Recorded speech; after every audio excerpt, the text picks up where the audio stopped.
Hare Krishna, everyone.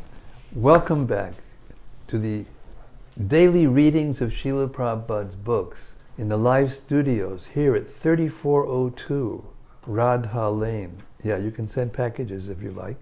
We'll get them if you send them to that address. Just offside of West 34th and a half Street, just right next to Sri Sri Radha Nilamadhava's temple. And I'm here with a room full of deeply realized spiritual speakers who have achieved a taste for hearing the Srimad-Bhagavatam. Haribol Sarva. And we've got our local saint, Sarva, with us. And everybody's ready to take off. Okay. Thank you for joining us. Welcome to all of you out there in cyberspace, wherever you are. We've reached the 11th chapter. Svayambhuva Manu is advising Dhruva Maharaj. Interesting. Dhruva Maharaj is a pure devotee of the Lord. He saw Vishnu face to face. He got all promises to go back to Godhead, that everything would be cool no matter what he did. And still, he has to take advice. That's the message. All of us have to learn how to hear submissively so that our hearts can change and we can become eligible to be with Krishna. Okay, now before we read the Bhagavatam, I know you're not surprised because you're with me every day and you hear this every day. Before we read the Bhagavatam every day, we read Sanatana Goswami's prayer.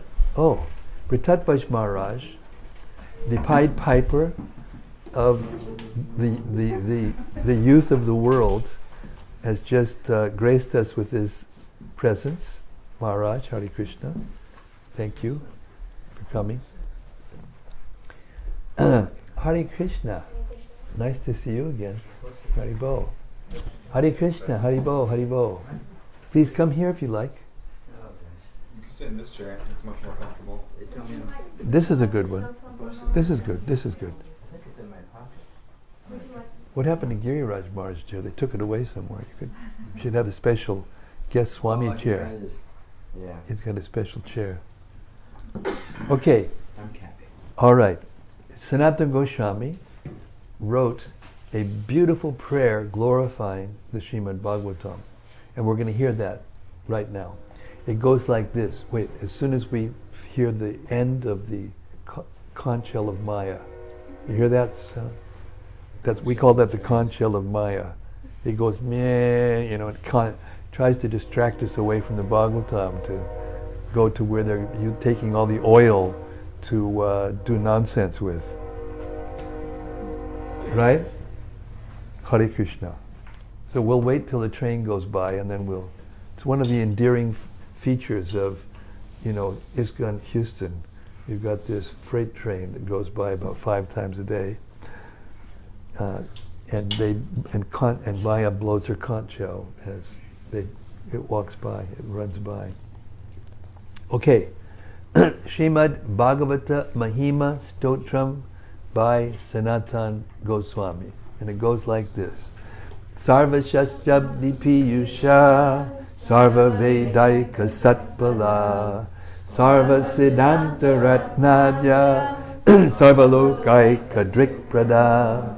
O nectar from the ocean of all scriptures, singular fruit of all the Vedas, rich mine of the precious gems of all conclusive truths. You are the only giver of sight to all the worlds. Sarva Bhagavata Prana Srimad Bhagavata Prabho Kalidwandoditaditya Shri Krishna Parivartita. O life air of all the Supreme Lord's devotees, O Master Srimad-Bhagavatam, you are the sun risen in the darkness of Kali.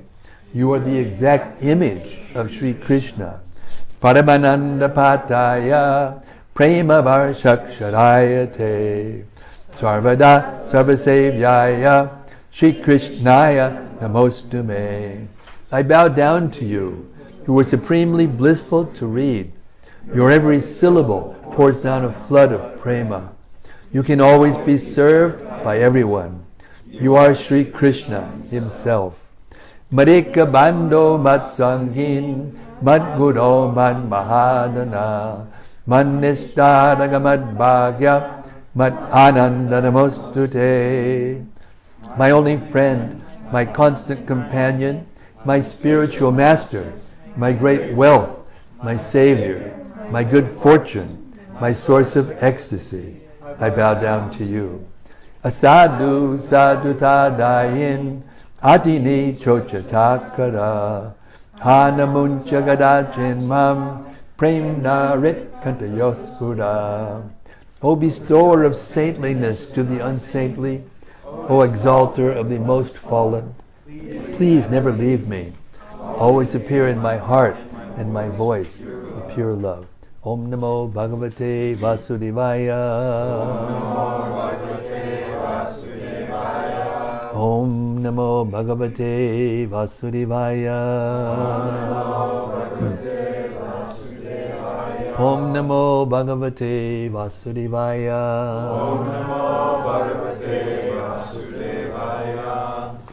So, even though Dhruva Maharaj, at 5 years old, did such extreme austerities that he saw Vishnu face to face and was promised by Lord Vishnu, literally, you hear the saying, he promised me the world. Well, he was promised the world plus the spiritual world plus himself. He got everything. And still, when his brother was killed by a yaksha, because he's the king, and it's the king's duty to protect the citizens, he got riled up, because that's what a Kshatriya does. He protects the citizens, unlike what goes on today. And and he got so far riled up that he began to massacre the whole yaksha, race, unnecessarily, in a sense, even though it was his duty as a king to protect his citizens. So Svayambhuva Manu comes along, and he's now preaching to him. So now this is a really good lesson, because no matter how advanced you are, sometimes we need to be preached to, whoever we are. We need to take good advice. Okay, Canto 4, Chapter 11, starting with text 17. My dear Dhruva, Svayambhuva Manu is talking. And Svayambhuva Manu was his grandfather. Heavy artillery. The grandfather comes. Heavy artillery. My dear Dhruva, the Supreme Personality of Godhead is uncontaminated by the material modes of nature. He is the remote cause of the creation of this material cosmic manifestation. When he gives the impetus, many other causes and effects are produced, and thus the whole universe moves, just as iron moves by the integrated force of a magnet. Purport. How the external energy of the Supreme Personality of Godhead works within this material world is explained in this verse. Everything is happening by the energy of the Supreme Lord. The atheistic philosophers who do not agree to accept the Supreme Personality of Godhead as the original cause of creation think that the material world moves by the action and reaction of different material elements. A simple example of the interaction of elements occurs when we mix soda and acid, and the movement of effervescence is produced. But one cannot produce life by such interaction of chemicals. There are 8,400,000 different species of life with different wishes and different actions. How the material force is working cannot be explained just on the basis of chemical reaction. A suitable example in this connection is that of the potter and the potter's wheel. the potter's wheel rotates and several varieties of earthen pots come out. There are many causes for the earthen pots, but the original cause is the potter, who sets a force on the wheel. That force comes by his superintendence. The same idea is explained in Bhagavad Gita. Behind the material action and reaction, there is Krishna, the Supreme Personality of Godhead. Krishna says that everything depends on his energy, and yet he is not everywhere. The pot is produced under certain conditions of action and reaction of material energy, but the potter is not in the pot. Profound. The potter is not in the pot. Unless it's a very big pot and he gets inside, but that's generally not the case. In a similar way, the material creation is set up by the Lord, but he remains aloof. As stated in the Vedas, he simply glanced over it, and the agitation of matter immediately began. In Bhagavad Gita, it is also said that the Lord impregnates the material energy with the part and parcel jivas, and thus the different forms and different activities immediately ensue. Because of the different desires and karmic activities of the jiva soul, different types of bodies in different species are produced. In Darwin's theory, there is no acceptance of the living entity as spirit soul, and therefore his explanation of evolution is incomplete. Varieties of phenomena occur within this universe on account of the actions and reactions of the three material modes. But the original creator, or the cause, is the Supreme Personality of Godhead, who is mentioned here as nimitta matram, the remote cause. He simply pushes the wheel with his energy. According to the Mayavadi philosophers, the Supreme Brahman has transformed himself into many varieties of forms, but that is not the fact. He is always transcendental to the actions and reactions of the material gunas, although he is the cause of all causes. Lord Brahma says, therefore, in the Brahma Samhita 5.1, Ishwarak Paramak Krishna Sachid Ananda Vigraha Anadir Adir Govinda Sarva Karanam. There are many causes and effects, but the original cause is Krishna. Text 18. The Supreme Personality of Godhead, by his inconceivable the Supreme Personality of Godhead, by his inconceivable supreme energy, time, causes the interaction of the three modes of material nature, and thus varieties of energy become manifest. It appears that he is acting, but he is not the actor. He is killing, but he is not the killer. Thus it is understood that only by his inconceivable power is everything happening. Purport. The word durvibhavya means inconceivable by our tiny brain, and vibhakta, virya, means divided in varieties of potencies. This is the right explanation of the display of creative energies in the material world. We can better understand the mercy of God by an example. A government state is always supposed to be merciful, but sometimes, in order to keep law and order, the government employs its police force, and thus punishment is meted out to the rebellious citizens. Similarly, the Supreme Personality of Godhead is always merciful and full of transcendental qualities. But certain individual souls have forgotten their relationship with Krishna and have endeavored to lord it over material nature. As a result of their endeavor, they are involved in varieties of material interaction. It is incorrect to argue, however, that because energy issues from the Supreme Personality of Godhead, he is the actor. In the previous verse, the word nimitta matram indicates that the Supreme Lord is completely aloof from the action and reaction of this material world. How is everything being done? The word inconceivable has been used. It is not within the power of one's small brain to comprehend. Unless one accepts the inconceivable power and energy of the Lord, one cannot make any progress. The forces which act are certainly set up by the Supreme Personality of Godhead, but He is always aloof from their action and reaction. The varieties of energies produced by the interaction of material nature produce the varieties of species of life and their resultant happiness and unhappiness.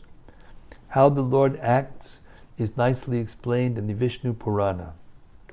Fire is situated in one place, while the heat and light produced by the fire act in many different ways. Another example given is that the electric powerhouse is situated in one place, but its energies by its energies, many different types of machinery move. The production is never identical with the original source of the energy, but the original source of energy, being the prime factor, is simultaneously one with and different from the product. Therefore, Lord Chaitanya's philosophy, Achintya Bhedha Bheda Tattva, is the perfect way of understanding. In this material world, the Lord incarnates in three forms, as Brahma, Vishnu, and Shiva, by which He takes charge of the three modes of material nature. By His incarnation of Brahma, He creates. As the incarnation of Vishnu, He maintains. And by His incarnation of Shiva, He also annihilates. But the original source of Brahma, Vishnu, and Shiva, Garbhodakashai Vishnu, is always apart from these actions and reactions of material nature. Text 19. My dear Dhruva, the Supreme Personality of Godhead is ever existing, but in the form of time. He is the killer of everything. He has no beginning, although He is the beginning of everything. Nor is He ever exhaustible, although everything is exhausted in due course of time. The living entities are created through the agency of the Father and killed through the agency of death, but He is perpetually free of birth and death. Purport. The supreme authority and inconceivable power of the Supreme Personality of Godhead can be minutely studied from this verse. He is always unlimited. That means that He has no creation or end. He is, however, death in the form of time, as described in Bhagavad Gita. Krishna says, I am death. I take away everything at the end of life. Eternal time is also without beginning, but it is the creator of all creatures. The example is given of touchstone, which creates many valuable stones and jewels, but does not decrease in power. Similarly, creation occurs many times. Everything is maintained, and after a time, everything is annihilated. But the original Creator, the Supreme Lord, remains untouched and undiminished in power. The secondary creation is made by Brahma, but Brahma is created by the Supreme Godhead. Lord Shiva annihilates the whole creation, but at the end, He is also annihilated by Vishnu. Lord Vishnu remains. In the Vedic hymns it is stated that in the beginning there is only Vishnu, and that He alone remains at the end. An example can help us to understand the inconceivable potency of the Supreme Lord. In the recent history of warfare, the Supreme Personality of Godhead created a Hitler, and before that, a Napoleon Bonaparte. And they each killed many living entities in war, but in the end, Bonaparte and Hitler were also killed. People are still very much interested in writing and reading books about Hitler and Bonaparte and how they killed so many people in war. Year after year, many books are published for public reading regarding Hitler's killing thousands of Jews in confinement, but no one is researching who killed Hitler and who created such a gigantic killer of human beings. The devotees of the Lord are not much interested in the study of the flickering history of the world. They are interested only in Him, who is the original creator, maintainer, and annihilator. That is the purpose of the Krishna consciousness movement. Text 20. The Supreme Personality of Godhead, in His feature of eternal time, is present in the material world and is neutral towards everyone. No one is his ally, and no one is his enemy. Within the jurisdiction of the time element, everyone enjoys or suffers the result of his own karma or fruitive activities. As when the wind blows, small particles of dust fly in the air, so according to one's particular karma, one suffers or enjoys material life. Purport. Although the Supreme Personality of Godhead is the original cause of all causes, He is not responsible for anyone's material sufferings or enjoyment. There is no such partiality on the part of the Supreme Lord. The less intelligent accuse the Supreme Lord of being partial and claim that this is why one enjoys in this material world and another suffers. But this verse specifically says that there is no such partiality on the part of the Supreme Lord. Living entities, however, are never independent. As soon as they declare their independence of the Supreme Controller, they are immediately put into this material world to try their luck freely, as far as possible, at their own risk, by the way. When the material world is created for such misguided living entities, they create their own karma, fruitive activities, and take advantage of the time element, and thereby they create their own fortune or misfortune. Everyone is created, everyone is maintained, and everyone is ultimately killed. As far as these three things are concerned, the Lord is equal to everyone. It is according to one's karma that one suffers and enjoys. The living entities, higher or lower position, his suffering and enjoying, are due to his own karma. The exact word used in this connection is anisha, which means dependent on their own karma. The example is given that the government gives everyone the facilities for governmental action and management, but by one's own choice, one creates a situation which obliges him to exist under different types of consciousness. The example given in this verse is that when the wind blows, particles of dust float in the air. Gradually lightning occurs, and then torrents of rain follow, and thus the rainy season creates a situation of varieties in the forest. God is very kind. He gives everyone an equal chance, but by the resultant actions of one's own karma, one suffers or enjoys this material world. Text 21. The Supreme Personality of Godhead, Vishnu, is all-powerful, and He awards the results of one's fruitive activities. Thus, although one living entity's duration of life is very small, whereas that of another is very great, he is always in the transcendental position, and there is no question of lessening or increasing his duration of life. Purport.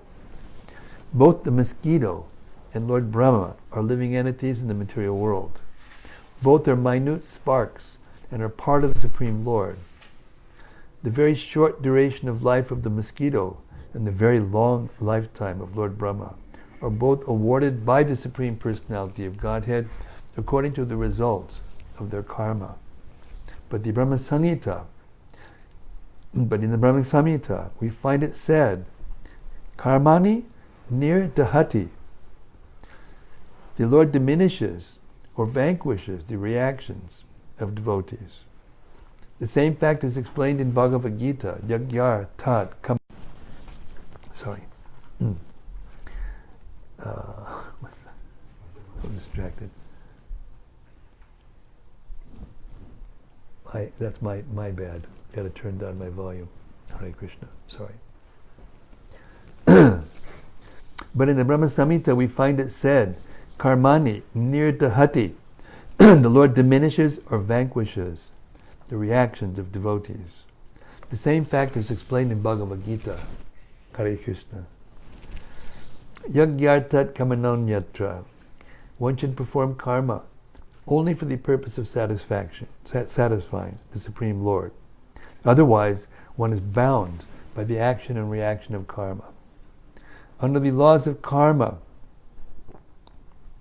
a living entity wanders within the universe under the rule of eternal time. And sometimes it becomes a mosquito, and sometimes Lord Brahma. To a sane man, this business is not very fruitful.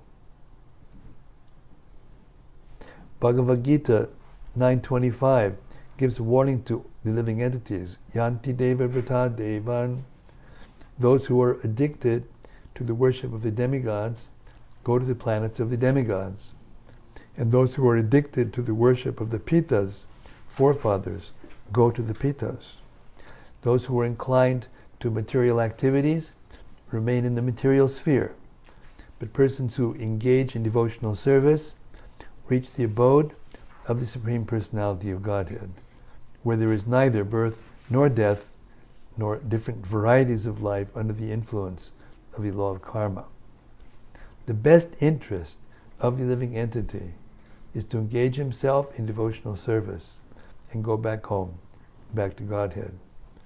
Srila Bhaktivinoda Thakur advised, my friend, you are being washed away in material nature's waves of time. Please try to understand that you are the eternal servant of the Lord.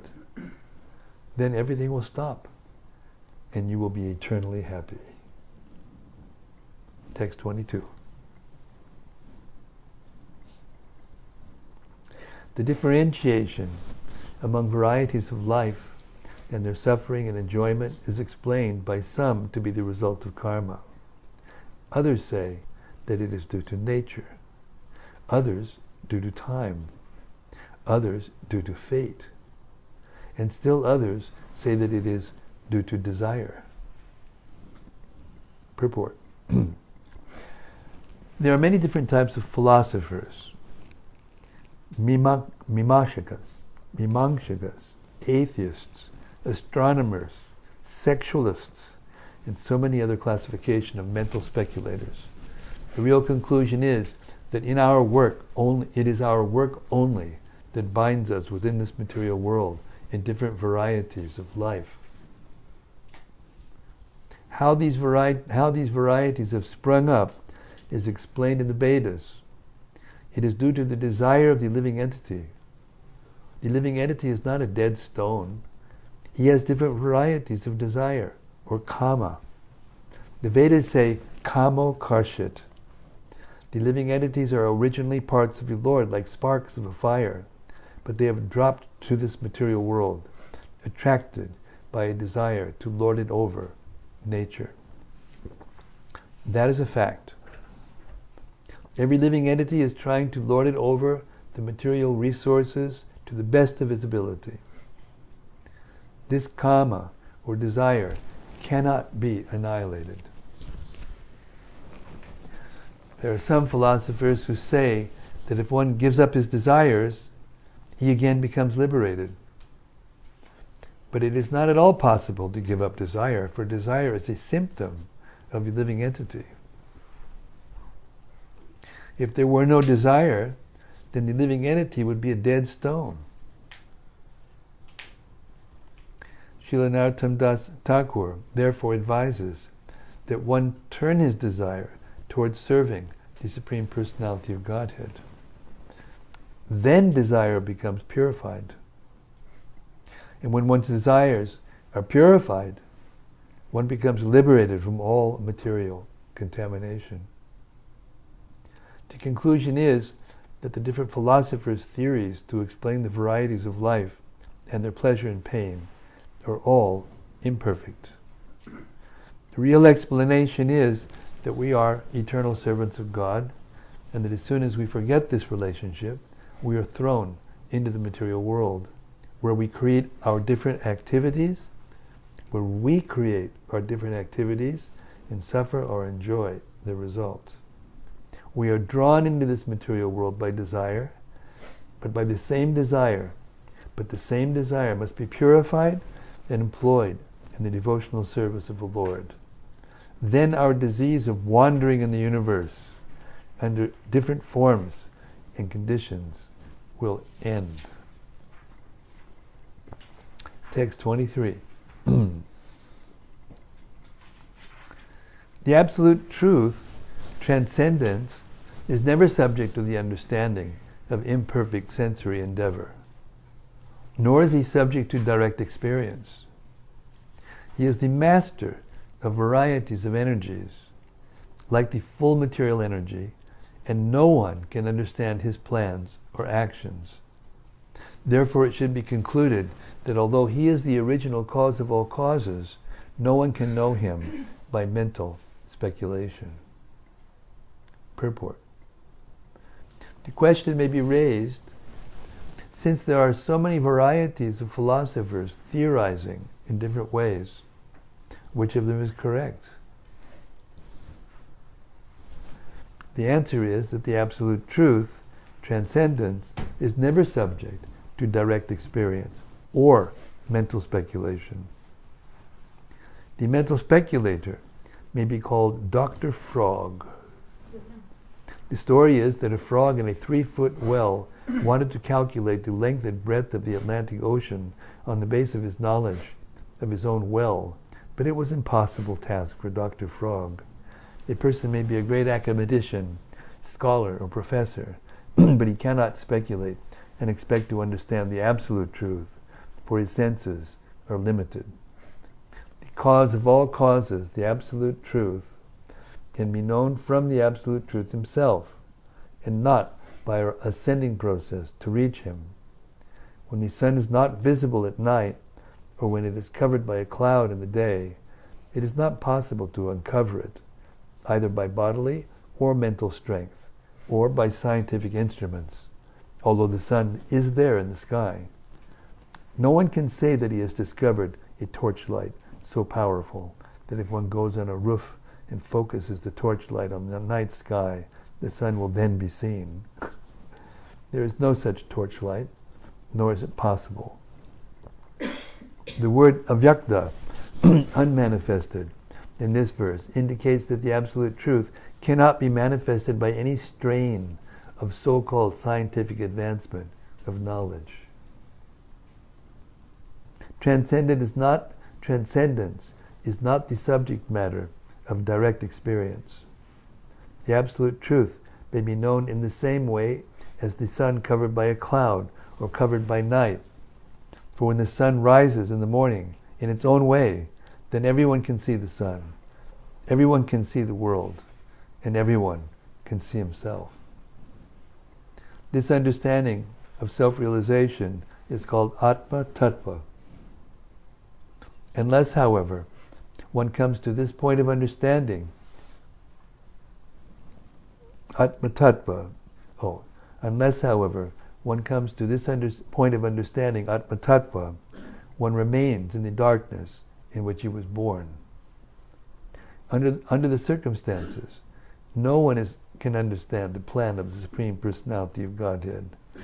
The Lord is equipped with varieties of energies, as stated in the Vedic literature, Parasya, Shaktir, Dividaiva Shuyate. He is equipped with the energy of eternal time. Not only does he have the material energy, which we see and experience, but he also has many reserve energies that he can manifest in due course of time when necessary. The material scientist can simply study the partial understanding of the varieties of energies. He can take up one of the energies and try to understand it with limited knowledge, but it is not possible to understand the absolute truth in full by dint of material science. No material scientist can foretell what is going to happen in the future. The Bhakti Yoga process, however, is completely different from so-called scientific advancement of knowledge. A devotee completely surrenders under the Supreme, who reveals himself by his causeless mercy. As stated in Bhagavad Gita, Dadami Buddhi Yogam Tam, the Lord says, I give him intelligence. What is that intelligence? Yenamam Upayanti Te. The Lord gives one the intelligence to cross over the ocean of nations and come back home, back to Godhead. In conclusion, the cause of all causes, the absolute truth, or Supreme Brahman, cannot be understood by philosophical speculation. But he reveals himself to his devotee because the devotee fully surrenders unto his lotus feet. Bhagavad Gita is therefore to be accepted as a revealed scripture spoken by the Absolute Truth himself when he descended to this planet. If any intelligent man wants to know God, wants to know what God is, he should study this transcendental literature under the guidance of a bona fide spiritual master. Then it is very easy to understand Krishna as he is. Text 24. My dear son, those yakshas who are descendants of Kuvera are not actually the killers of your brother. The birth and death of every living entity is caused by the Supreme, who is certainly the cause of all causes. 25. The Supreme Personality of Godhead creates this material world, maintains it, and annihilates it in due course of time. But because he is transcendental to such activities, he is never affected by ego in such action or by the modes of material nature. Purport. In this verse, the word anahankara means without ego. The conditioned soul has a false ego, and as a result of his karma, he gets different types of bodies in this material world. Sometimes he gets the body of a demigod, and he thinks that body to be his identity. Similarly, when he gets the body of a dog, he identifies himself with that dog. That body, well, could be a dog. Similarly, when he gets the body of a dog, he identifies himself with that body or dog. But for the Supreme Personality of Godhead, there is no such distinction between the body and the soul. Bhagavad Gita therefore certifies that anyone who thinks of Krishna as an ordinary human being is without knowledge of his transcendental nature and is a great fool. The Lord says, Namam karmani limpanti. He is not affected by anything he does.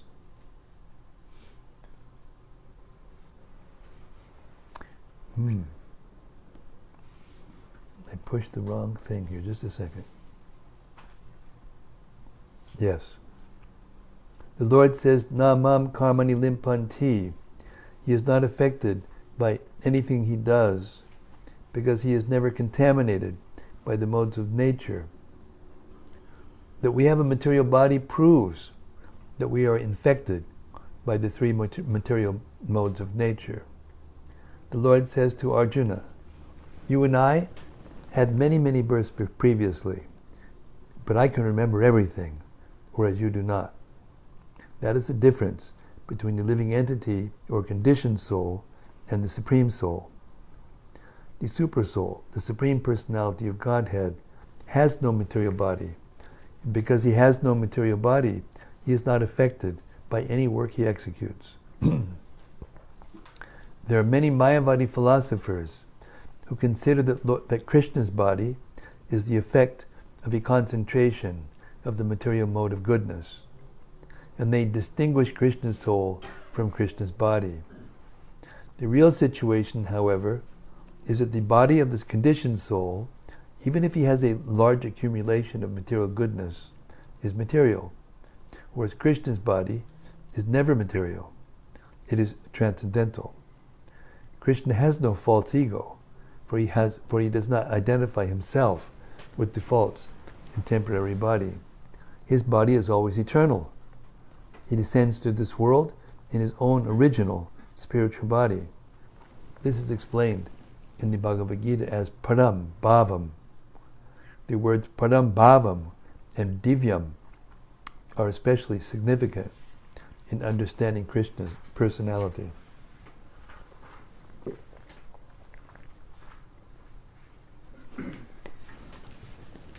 Text 26. The Supreme Personality of Godhead is the Supersoul of all living entities. He is the controller and maintainer of everyone. Through the agency of his external energy, he creates, maintains, and annihilates everyone. Purport. There are two kinds of energies in the matter of creation. The Lord creates this material world through his external material energy, whereas the spiritual world is a manifestation of his internal energy. He is always associated with the internal energy, but he is always aloof from the material energy. Therefore, in Bhagavad Gita 9.4, the Lord says, Matstani sarvabhutani nachaham teshavastitaha. All living entities are living on me or on my energy, but I am not everywhere. He is personally always situated in the spiritual world. In the material world also, wherever the Supreme Lord is personally present, is to be understood as being the spiritual world. For example, the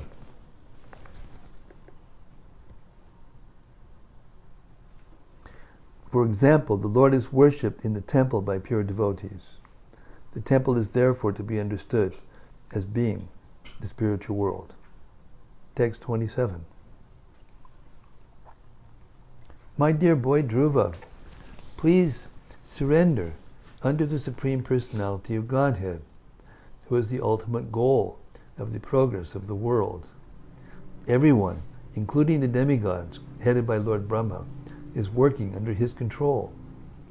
Just as the bull, prompted by a rope in its nose, is controlled by its owner. Purport. The material disease is to declare independence from the Supreme Controller. Factually, our material existence begins when we forget the Supreme Controller and wish to lord it over material nature. Everyone in the material world is trying his best to become the Supreme Controller, individually, nationally, socially, and in many other ways. Dhruva Maharaj was advised to stop fighting by his grandfather, who was concerned, but Dhruva was adhering to a personal ambition to fight, to annihilate the whole race of Yakshas. In this verse, therefore, Svayambhuva Manu seeks to eradicate the last tinge of false ambition. In this verse, therefore, Svayambhuva Manu seeks to eradicate the last tinge of false ambition in Dhruva by explaining the position of the Supreme Controller. The words Mrityum, Amritam, death and immortality are significant. In Bhagavad Gita, the Lord says, I am ultimate death, who takes away everything from the demons. The demons' business is to continually struggle for existence as lords over material nature. The demons repeatedly meet death after death and create a network of involvement in the material world. The Lord is death for the demons, but for devotees, he is Amrita, eternal life. Devotees who render continuous service to the Lord have already attained immortality. For whatever they are doing in this life, they will continue to do in the next. They will simply change their material bodies for spiritual bodies. Unlike the demons, They no longer have to change material bodies.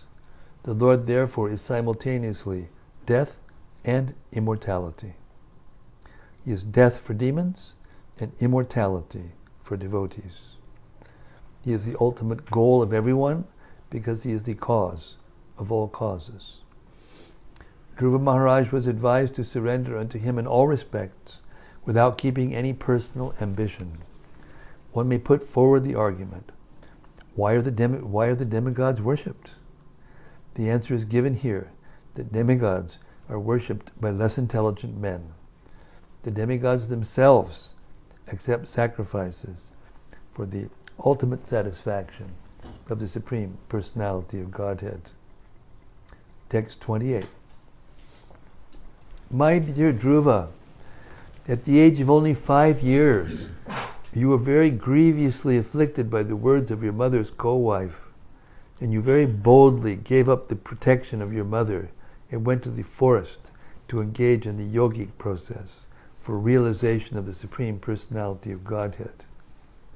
As a result of this, you have already achieved the topmost position in all the 3 worlds. Purport. Manu was very proud that Dhruva Maharaj was one of the descendants in his family, because at the age of only 5 years, Dhruva began meditating upon the Supreme Personality of Godhead, and within 6 months, he was able to see the Supreme Lord face to face. Factually, Dhruva Maharaj is the glory of the Manu dynasty, or the human family. The human family begins from Manu. The Sanskrit word for man is Manusha, which means descendant of Manu. Not only is Dhruva Maharaj the glory of the family of Svayambhuva Manu, but he is the glory of the entire human society. Because Dhruva Maharaj had already surrendered to the Supreme Godhead, he was especially requested not to do anything unbefitting a surrendered soul. Text 29. My dear Dhruva, please therefore turn your attention to the Supreme Person, who is the infallible Brahman. Face the Supreme Personality of Godhead in your original position, and thus, by self-realization, you will find this material differentiation to be merely flickering. Purport. The living entities have 3 kinds of vision, according to their positions in self-realization. According to the bodily concept of life, one sees differentiation in terms of varieties of bodies. The living entity actually passes through many varieties of material forms, but despite all such changes of the body, he is eternal. When living entities, therefore, are viewed in the bodily concept of life, one appears to be different from another. Lord Manu wanted to change the vision of Dhruva Maharaj, who was looking upon the yakshas as different from him or as his enemies. Factually, no one is an enemy of a friend or a friend. Everyone is passing through different types of bodies under the law of karma. But as soon as one is situated in his spiritual identity, he does not see differentiation in terms of this law. In other words, as stated in Bhagavad Gita, Brahma Bhuta Prasanatma Nashochati Nakangshati Samak Sarveshu Bhuteshu Madbhaktim Labate Param. A devotee who is already liberated does not see differentiation in terms of the outward body. He sees all living entities as spirit souls, eternal servants of the Lord. Dhruva Maharaj was advised by Lord Manu to see with that vision. He was specifically advised to do so because he was a great devotee and should not have looked upon other living entities with ordinary vision. Indirectly, Manu pointed out to Dhruva Maharaj that out of material affection, Dhruva thought of his brother as his kin and the yakshas as his enemies. Such observation of differentiation subsides as soon as one is situated in his original position as an eternal servant of the Lord. Text 30. Thus regaining your natural position and rendering service unto the Supreme Lord, who is the all-powerful reservoir of all pleasure, and who lives in all living entities as the Super Soul, you will very soon forget the illusory understanding of I and my. Purport. Dhruva Maharaj was already a liberated person, because at the age of 5 years he had seen the Supreme Personality of Godhead. But even though liberated, he was for the time being afflicted by the illusion of Maya, thinking himself the brother of Uttama in the bodily concept of life. The whole material world is working on the basis of I and mine. This is the root of attraction to the material world. If one is attracted by this root of illusory conceptions, I and mine, he will have to remain within this material world in different exalted or nasty positions. By the grace of Lord Krishna, the sages and Lord Manu reminded Dhruva Maharaj that he should not continue this material conception of I and mine. Simply by devotional service unto the Lord, his illusion could be eradicated without difficulty. Text 31. My dear King, just consider what I have said to you, which will act as medicinal treatment upon disease. Control your anger, for anger is the foremost enemy on the path of spiritual realization. I wish all good fortune for you. Please follow my instructions. Purport. Dhruva Maharaj was a liberated soul, and actually he was not angry with anyone. But because he was the ruler, it was his duty to become angry for some time in order to keep law and order in the state. His brother Uttama was without fault, yet he was killed by one of the yakshas.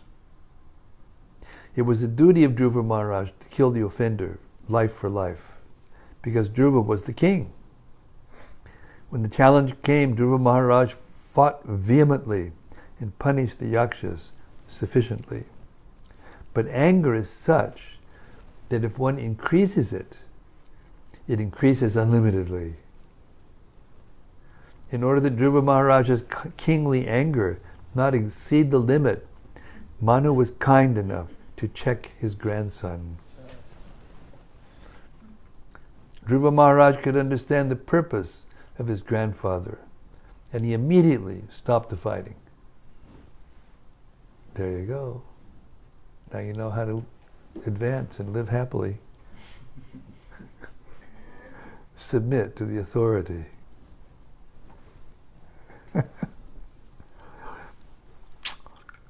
Dhruva Maharaj could understand the purpose of his grandfather, and he immediately stopped the fighting.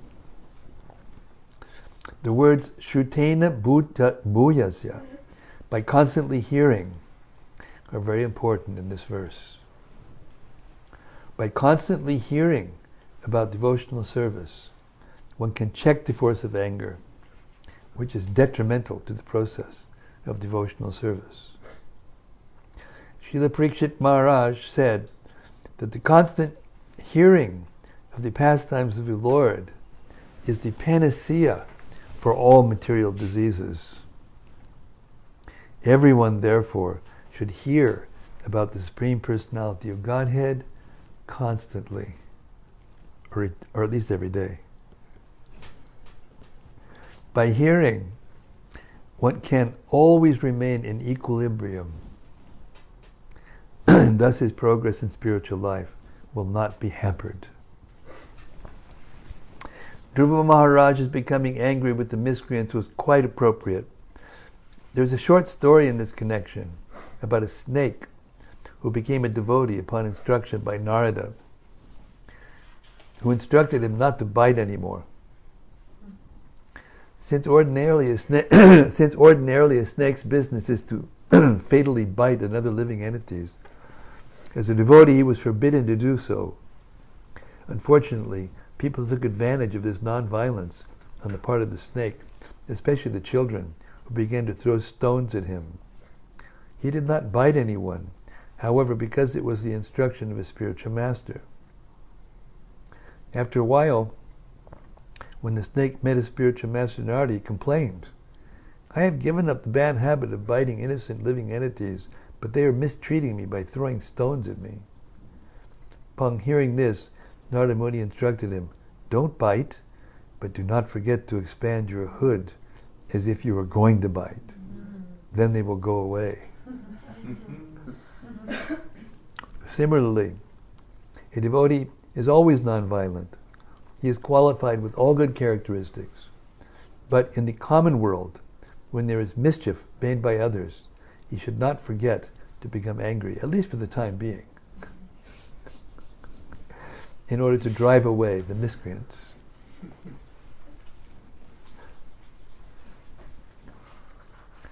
Text 32. A person who desires liberation from this material world should not fall under the control of anger, because when bewildered by anger, one becomes a source of dread for all others. Purport.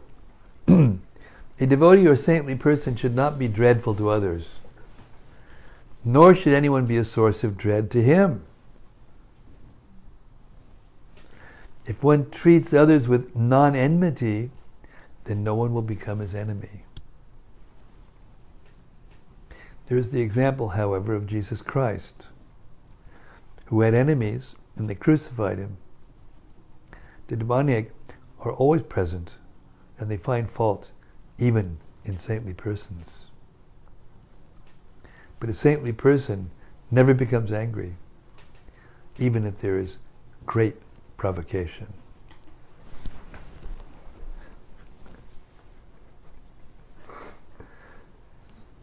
My dear Dhruva,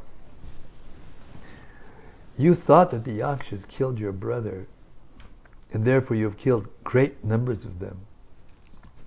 But by this action you have agitated the mind of Lord Shiva's brother Kuvera, who is the treasurer of the demigods. Please note that your actions have been very disrespectful to Kuvera and Lord Shiva. Purport. Lord Manu stated that Dhruva Maharaj had been offensive to Lord Shiva and his brother Kuvera because the Yakshas belonged to Kuvera's family. They were not ordinary persons. As such, they have been described as Punya Janan, pious men. Somehow or other, the mind of Kuvera had been agitated, and Dhruva Maharaj was advised to pacify him.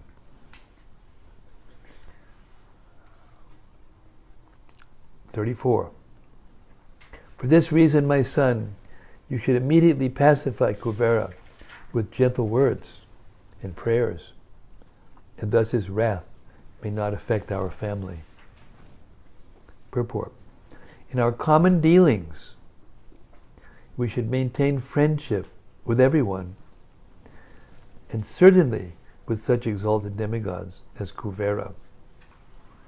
Our behavior should be such that no one should become angry and thereby commit a wrong to individuals, families, or society. 35. Thus Svayambhuva Manu, after giving instructions to Dhruva Maharaj, his grandson, received respectful obeisances from him. Then Lord Manu and the great sages went back to their respective homes. Thus end the Bhaktivedanta purports of the 4th canto, 11th chapter of Srimad-Bhagavatam, entitled Svayambhuva Manu advises Dhruva Maharaj to stop fighting.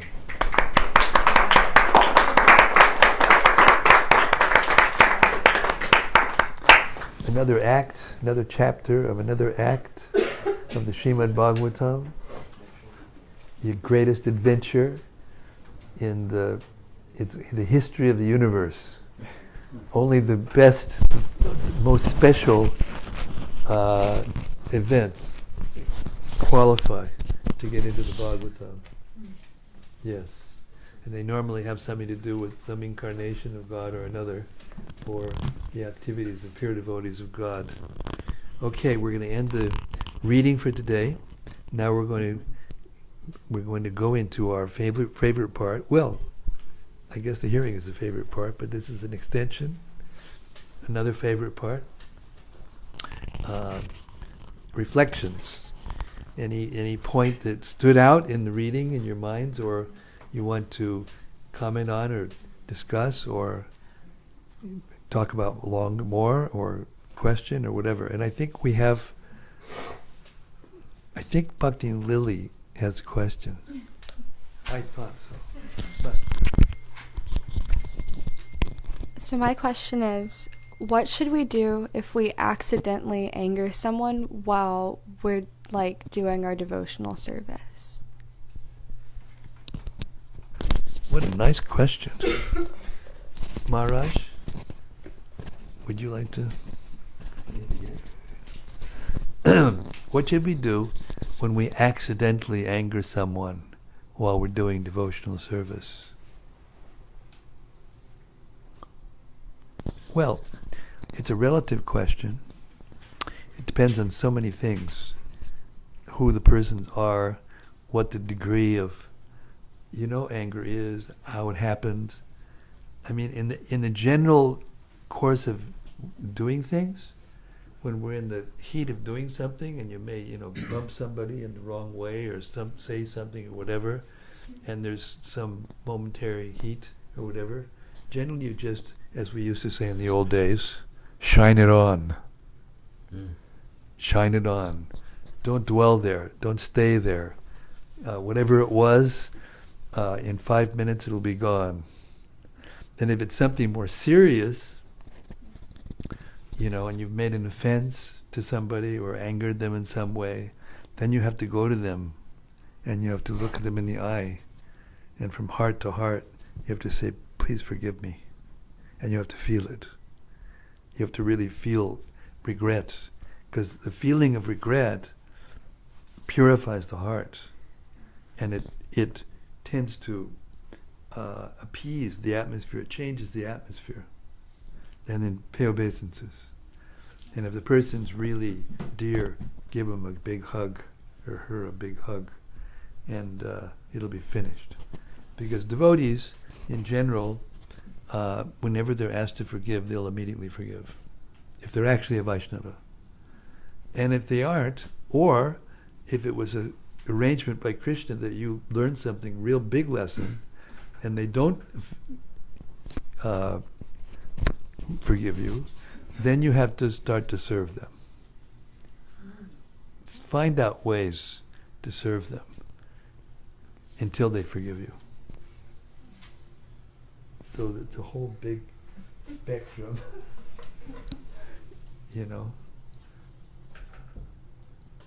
Something? Yes, Sundar. So Maharaja, about this anger topic that was being discussed here, I like this part in this purport where Prabhupada says that by constantly hearing about devotional service, one can check the force of anger, which is detrimental to the process of devotional service. Srila Parikshit Maharaj said that the constant hearing of the pastimes of the Lord is the panacea for all material disease. No, I like that. I appreciate that. Can I give an anecdote to when I was in Folkestone?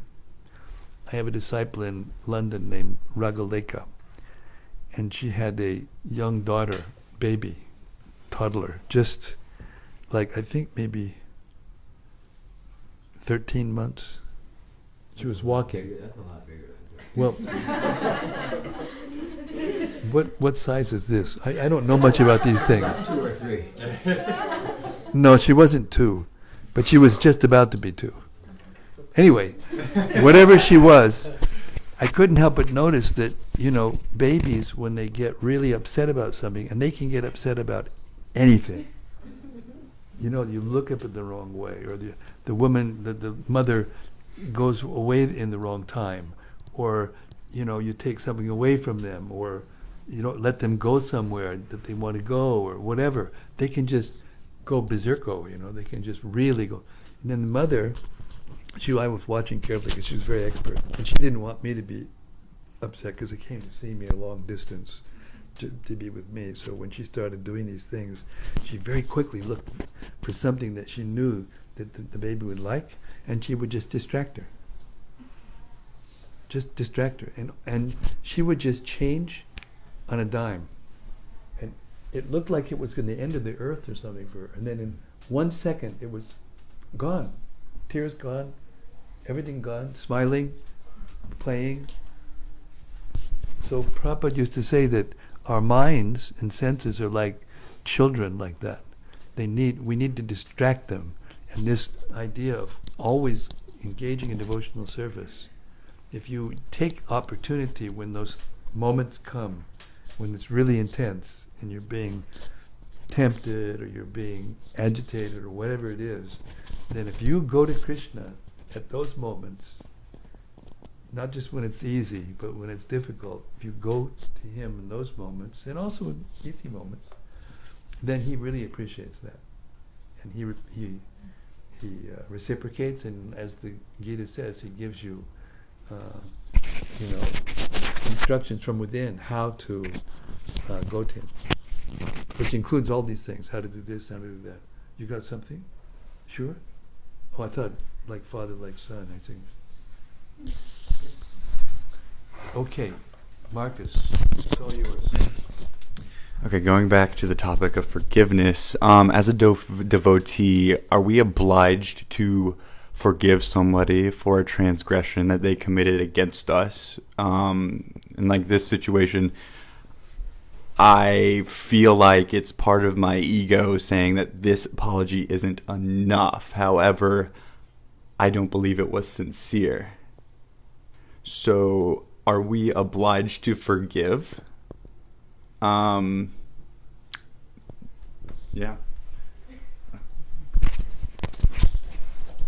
Pastor Vermin.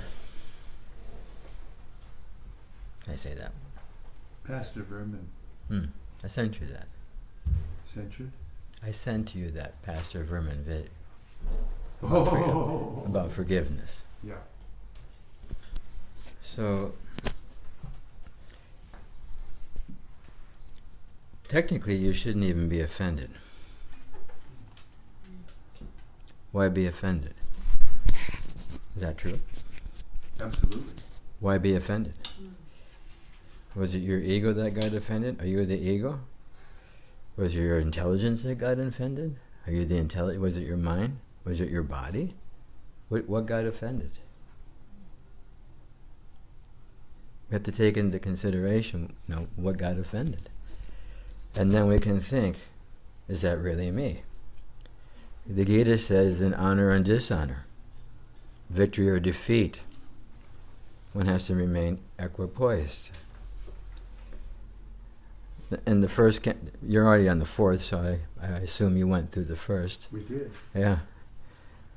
I don't make assumptions, but I did that time, because I was here. So, when Dharma, the bull, was being attacked by the agent of Kali, a Sudra, a low-class person, dressed himself up as a king, and was attacking the principles of religion: austerity, cleanliness, truthfulness, and mercy. All three of the legs had already been broken. The only one left was truthfulness.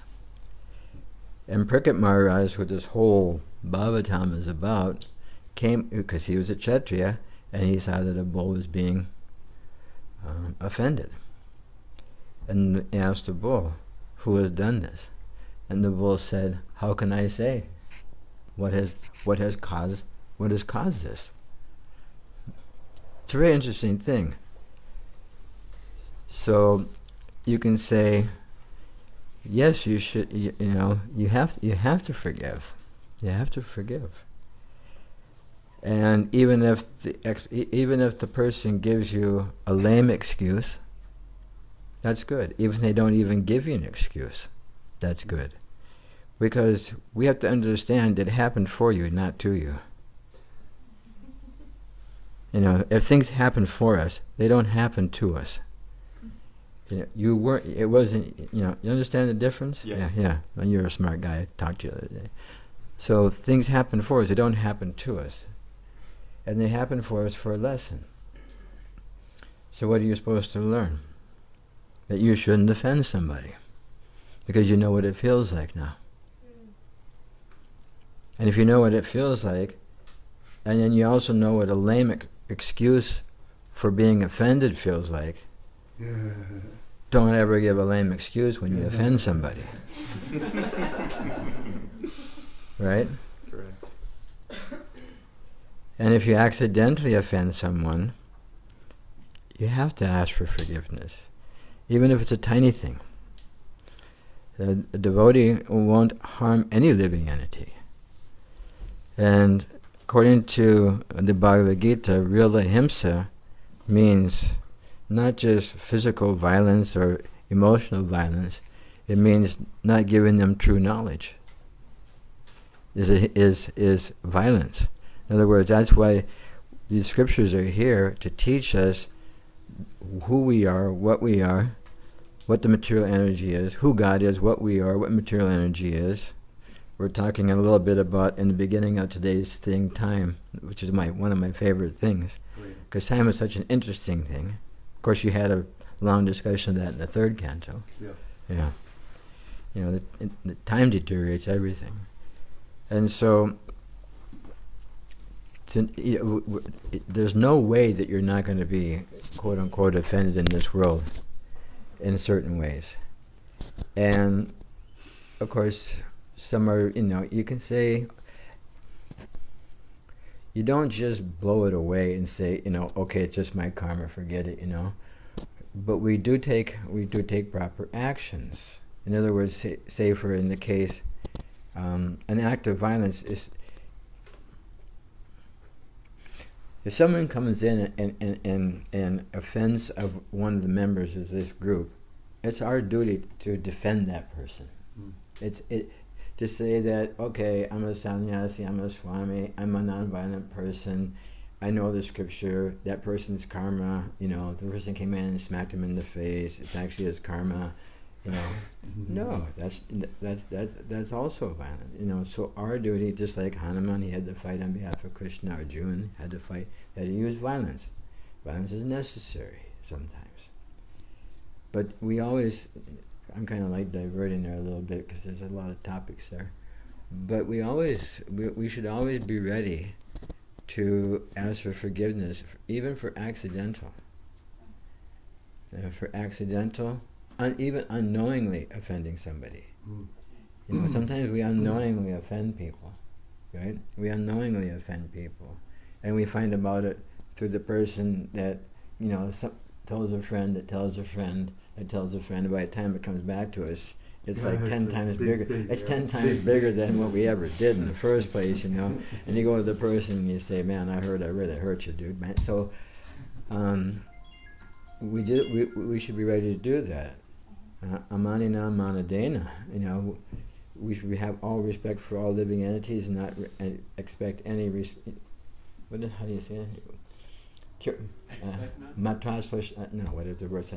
I'm trying to think of. Trinadapi sunichi no torodapi. Amanina manadena, not wanting any respect for oneself, but willing to give respect to all living entities, then kirtaniya siddhahari, then one is able to chant the holy name of the Lord constantly, which is what was recommended in the Bhagavatam there, that the heart becomes cleansed. So we don't want anything that obstructs our Krishna, our growth in Krishna consciousness. So even if we accidentally do something, we should just immediately say, Prabhu, I'm sorry. We should just say no, and don't use the but word. I'm sorry, but. that means it's really not your fault, and you're really not sorry. Isn't it? It's like the but word, and you become a but, right? So, so it's, I'm sorry, I offended you. I apologize, and I hope I improve from this point. And I hope you can accept my apology, right? I hope you can accept my apology. Someone wants to add. You know, Maharaj just so eloquently explained what Dharma said to Maharaj Parikshit. You know, when Maharaj Parikshit asked him, who did this to you? It was so eloquent, Maharaj. Thank you so much. Now I want to remind us all what Parikshit thought about that. Parikshit said, oh, this is no ordinary bull. This has got to be the personified religion. And he told us just now that if you point the finger at anybody else, then you get a part of that. Whatever happened, you become a part of it. You get reactions for that. So that's the ultimate instruction. I mean, he wouldn't even blame Krishna. It could keep going. Everything, Krishna's control of everything, but he even said he doesn't go that far. He didn't. So these are the lessons of the Bhagavatam. They're so sweet and so profound. And you know, Krishnadas Kaviraj Goswami in the Chaitanya Charitamrita, many places, but especially towards the end, there's verses where he says that if you can hear this with faith and with love and without argument, then you can get it. Then you can immediately get love for God if you can hear from the right source without argument. But it's the nature of the mind. It's the nature of the material world. We're always arguing, and the sound has to go, you know, through the ear, to the mind, through the intelligence, to the soul. And there's lots of things in between the ear and the soul to, you know, clutter up that sound and, you know, waylay it and put it in a detour and so many things. Therefore it doesn't get to the soul, and therefore it doesn't act, it doesn't fully act, it doesn't wake up the soul. I have a little mantra for that, and it's just kind of like, I don't want to say mantra, but there's you know, there's modes in nature. So Svayambhuva in these verses and commentaries, it was described that this anger is all-devouring. It's like all-devouring sinful enemy. And Arjuna asked that question to Krishna: Artakena prayuktayam papam karati purushaha anichanapi bhashena bala eva nayoj. Why? What is one impelled to sinful activities, even unwillingly, as if there's some other force? And he says, Karmayesha Krodesha Rajaguna Samunbhavaha. It is thus only, Arjuna, which is the all-devouring sinful enemy of this world, which starts with passion and goes down into wrath, which becomes, you know, total ignorance and total insanity. And so I always tell, I work with a lot of young people, and they have to deal with their parents, and the parents have to deal with the young people, and there's always difficulties in relationships. So I guess you can call it a mantra, my quote of the week or whatever is... Your motto. Yeah, my motto. Yeah, thank you. I have a personal editor sitting next to me. That's good. That's cool. That's what we do. Yeah, and I need it. Thank you. So there's different. The mode of passion is you hear and you react. You just hear and immediately you react. But mode of goodness, you hear, you pause, you acknowledge what you acknowledge what you heard, and then you respond. Response is a mode of goodness. Reaction is a mode of passion. And so if somebody says something or somebody does something or whatever, and you're just like like whatever, you know, that they say on the West Coast, like whatever. Whatever happens to us, right? Whatever happens to us, I guess this is millennia talk, right? Over in the millennial world now. Yeah, right. We were just talking about it before. They got entitlement up to you know what. Yeah. And so, if we can just hear and pause, and no, it doesn't have to be like a 5-hour affair. It can be like a 2-second affair. Just pause for a second, and acknowledge what the person said, and then respond in a way that's not going to escalate the situation. It has a way to solve it. And there's different activities. There's different austerities or speech, and truthfulness, straightforward. And one of them is just be silent. Sometimes, just What be did our mom teach us? If you don't have anything good to say, don't say it at all. Yeah, right. And she also said, if you're going to say something bad, count to 10 first. Yeah, right. Which is exactly what you're saying. Yeah. Basically, It's the Vedic knowledge coming through our mothers. Right. It's consistent. It is. Isn't it? Okay. So, I'm trying to remember what Kesha Bharimar said that made me say, hear, pause, acknowledge, and respond. But this is good advice. I mean, because Krishna conscious, Hare Krishna movement. This is the motto number 2, right?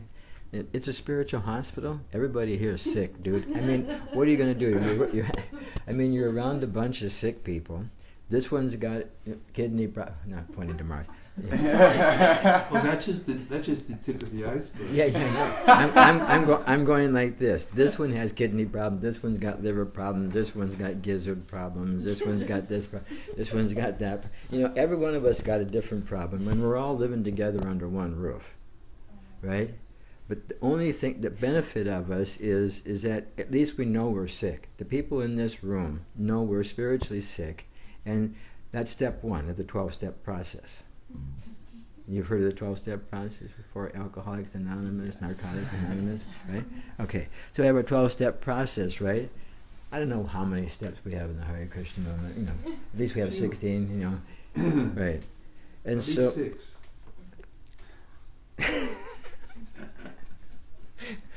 Get us together, we're going to get wild. So We're headed in the right direction. yeah, we're going there, man. Don't forget, there are a few doctors. Yeah. It's not that everyone in the hospital is sick. Right, yeah, there are. If we don't recognize the doctors as doctors, Right. we won't be able to get well. Right, and we have the medicine, Aushadhiya Maya. Mm-hmm. And I've come here with the medicine. Lord Chaitanya's come with the medicine to cure. It's the panacea. It's the cure for all diseases. It's like a one cure stop, by constant recitation of the holy name, by constant hearing of the pastimes of Krishna. All that is inauspicious within the heart is taken care of. At the same time, there's a list. If you read in the Gita, there's a list of the aspects that we're meant to acquire: humility, tolerance, patience. The evils of birth, death, old age, and disease. All these things are listed. And in the commentary, Prabhupada said that we can use this list and examine ourselves as a guide to how we're doing in spiritual life. In other words, are we acquiring these qualities? Now, automatically these qualities will come from hearing and chanting, but there's also a catalyst of understanding the spiritual knowledge and applying the mode of goodness rather than the mode of passion, applying the mode of goodness rather than the mode of ignorance. In other words, understanding and seeing, I'm acting in the mode of passion right now. I'm acting in the mode of ignorance right now. My speech is ignorance. My thoughts, if you go through this, there's knowledge, a understanding, austerity, sacrifices, charity, penance, etc., etc. It's all there in the Gita. Yeah, and Krishna even asked Arjuna the question. So he says some people say that they should be given up, and some people say that they shouldn't. And Krishna says these things, penance, charity, sacrifice, are not to be given up, because they purify even the great souls. Yes. And so there are great souls who have been undergoing these austerities, penance and stuff in relationship to Krishna. So we're in the hospital, and there are some of us that are getting, some, I use us, some are becoming cured, and they have the ability to cure. So inasmuch as you have advanced in spiritual life, your strength, you share those with others, so they become strong. And where you find your weaknesses, you find somebody that has strength in that area, and you associate with that person, and you serve that person with attention, till you can get that person's, the benefit of that person. You be greedy. I mean, greed is a thing that every living entity has. But we use that greed to become greedy for Krishna consciousness. Correct. Correct. Yeah, correct. Correct. You want to correct? Yeah. 10%. You just now you'll get. We have one in the back.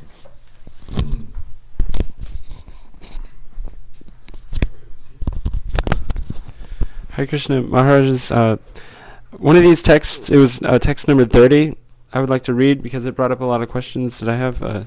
It's thus regaining your natural position and rendering service unto the Supreme Lord, who is the all-powerful reservoir of all pleasure and who lives in all living entities as the Supersoul.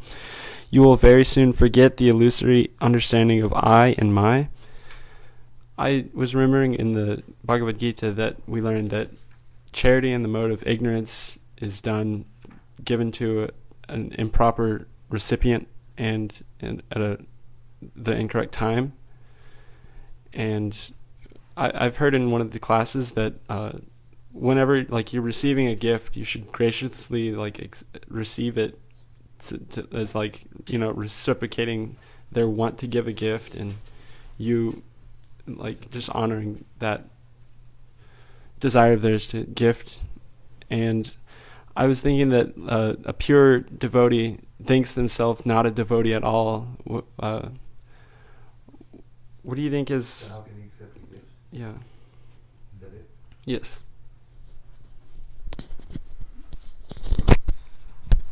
Well, the key to all those things is motive, intent.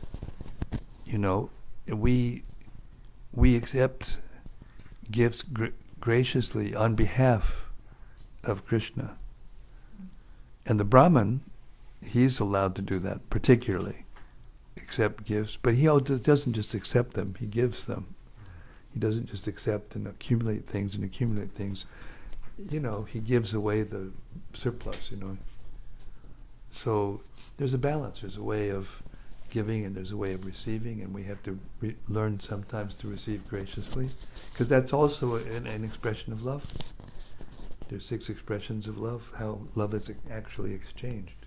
And everybody knows these things. Even businessmen, they take a client out, they buy him some opulent meeting. Yeah, you wine him and dine him. If you want to get the contract, it's kind of like that.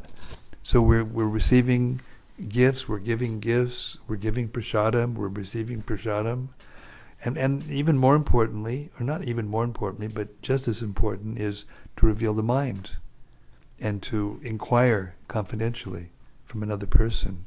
It's very, very important. Now you guys are just beginning to live together as new devotees with Pranata Karuna as your bhakti lid. This is a big lesson, boy, I'll tell you, because Prabhupada used to tell us that if we were to not be devotees, we wouldn't be with each other so much. If we, depending on what neighborhood we got born in, and so many things. But when we're actually on the spiritual platform, we can live together and hear together look at all the different varieties of, personalities just in this room. And when we're all sitting and hearing about Krishna together, and we get into that, what we call the zone. When we get in the zone, the big basketball player, the zone means the basket gets real big, and whatever they throw up goes in the basket, So, yeah. Another thing is a sense of actual humility. Of course, in the Gita, humility is one of the qualities, and Prabhupada says not being proud of one's religion. He describes it in a certain way. But humility, there's real humility, there's false humility. And so one can have real humility and accept anything on behalf of Krishna. as Maharaj was explaining. It's not. That's just false humility. Is I don't deserve this. I don't this. It's a sense of false humility, right? But Negative. yes, in other words, real humility is empowering. It's not like one walks around this like, I'm lower than the straw on the street, and like a worm in a stool, and that's there. That's honestly there. It's in the scripture. It's bona fide. But real humility actually empowers people. You take a look at the people who wrote those statements and what they did in their lives on a spiritual level is like totally inconceivable. Like Prabhupada, it's totally inconceivable how he did that. Okay, Shibari Maharaj wants to add. I got to say something about that because, there's a class of person who wants to imitate. Mm-hmm. And I live in Govardhan. Well, now I'm living here, but I've lived a good part of my life in the last 25 years in Govardhan. And right down the road is what? Radhakund. Mm-hmm. And I've seen so many devotees go to Radhakund and then look back at ISKCON or look back at this, that, or whatever and criticize. Now we have the highest thing now. Mm. You guys are, now I've gotten a real guru, or this, whatever it is that they say. And so then I ask one of them, what does Radharani think? She's the actual topmost devotee. She's the one that has the perfect mentality about everything. So what does she think? And that this person, it was a particular incident, this happened, and the person thought, and they didn't know, they didn't know. I said, Radharani thinks that every other living being is a devotee except for her. Mm. That's the full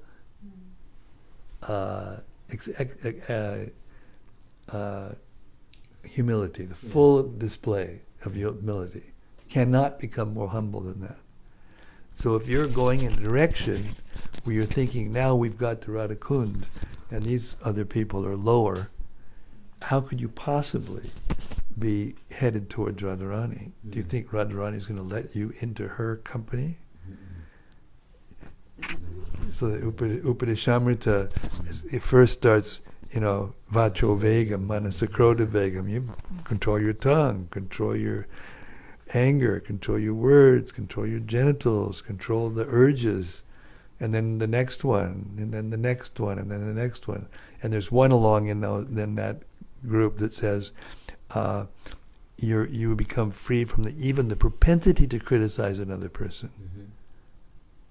And all of those have to be assimilated. I was bringing it up because Maharaj very nicely put how the philosophy is not meant to learn a bunch of facts or learn a bunch of philosophy and then look at the world and tell who's right and who's wrong and put everybody in their place and whatever, become superior to others. No, it's meant to look at oneself. Mm-hmm. You look at yourself objectively through the eyes of this philosophy. Like Dhruva Maharaj. He was, you can't be more advanced than Dhruva Maharaj, practically. And yet Svayambhuva had to come and say, okay, enough is enough, and he had to take some instruction. So even the doctors, even the doctors in this hospital sometimes have to take instruction. They have to take care also, so they don't get infected and don't get sick. Oh yeah. Yeah, if you don't do that, then you're finished. Moving into the building, if I may. Absolutely. We should have Prabhupada Kruni here to make sure that he was here. Okay. What year was the In God We Trust party? 75 or 76? 76. 75, 76. Maybe it was part one and part of the other. Yeah. It was right in that time. Yeah. 76. So our temple president, Amarendra, was the manager of the In God We Trust party from He was Ganges. also the candidate, I think. No, yeah, well, he did that later, but I'm sorry. yeah, Balavanta was running for mayor of Atlanta, and he wore a dhoti and a suit jacket. I mean, we're Hare Krishnas, what are you gonna do? So anyway, at the Mayapur Vrindavan festival that year, I've explained this to other people. I don't know how many, say 75, there's maybe 150, 200, 300 devotees. And they made little groups of 25 people, and they went all around Vrindavan in different groups doing Harinam. And they had an idea to meet in one main place, maybe between Loy Bazaar and Purana Bazaar, I can't remember where it was. They have a big Harinam, and then again break into little groups. So Amarindra's group got back first. And so he's a temple president, and he's in charge of the Vangadri Trust. He just walks into Prabhupada's room, right? And so Prabhupada is saying, I know that you're not used to living like this. And, and of course, especially India, I mean, it was really austere back. Oh. And it was just like, the first Mayapur festival was just a big tent with a curtain going through. The girls were on one side, the boys were on the other side, and there were more mosquitoes than there were stars in the sky. It was just like inconceivable. I wasn't there, Brahmatirtha told me about it. So, but anyway, he was saying, so living like that in India, but even the way we lived in America, in a room this big, we'd have 10 brahmacharis living. We'd have like maybe a little, like a couple of trunks and some sleeping bags. Whatever space was available would be full. If you had a closet, dude, you were like the penthouse dweller, right? You had a closet, right? And so Prabhupada was saying, no matter how intolerant it becomes, please tolerate. To help spread this message of Lord Chaitanya Mahaprabhu, which will benefit human society so much, you have to tolerate. He says, please, no matter how intolerable it becomes, please tolerate the situation. And that basically means, come on guys, work it out. For a better, in other words, if you have a higher cause, just like all of a sudden say the peoples across the other side of your neighbors don't like you, but if the waters start coming, everybody starts digging. The flood comes, everybody gets, all of a sudden you're all on the same team, helping each other. And so, we can't pick our brothers and sisters. We can't pick those who join and who don't join the Hare Krishna movement. But we just understand that yes, they're in the shower, they're getting clean, and they're going to go back to Godhead. And as much as we can cooperate, the more we cooperate, the more we can spread this movement. And that was Prabhupada's practically the final statement. One of them. Yeah. Your there were love. Two. I was in the room. Can I say what they were? Please. I was in the room when Prabhupada left this world. I was looking at his face by ultimate good fortune. And just before he left, I don't remember exactly how many days, but it was close, very close. One of the things he said was, the test of your love for me will be how well you cooperate to keep this movement together. Mm-hmm. That was one thing. And the second thing was, so that means love is very important. Yeah. If we're not doing it out of love, it's very difficult to cooperate. So then the other thing he said was, I'm going to try to remember this word for word, which is not so easy when you got a sieve-like mind like me, memory. He said, just go on discussing Srimad-Bhagavatam among yourselves, and everything will remain clear. So when we're living together, and the new here we got three of the new ashram is here. It's too bad the ashram leader isn't here, because he has to put up with you guys.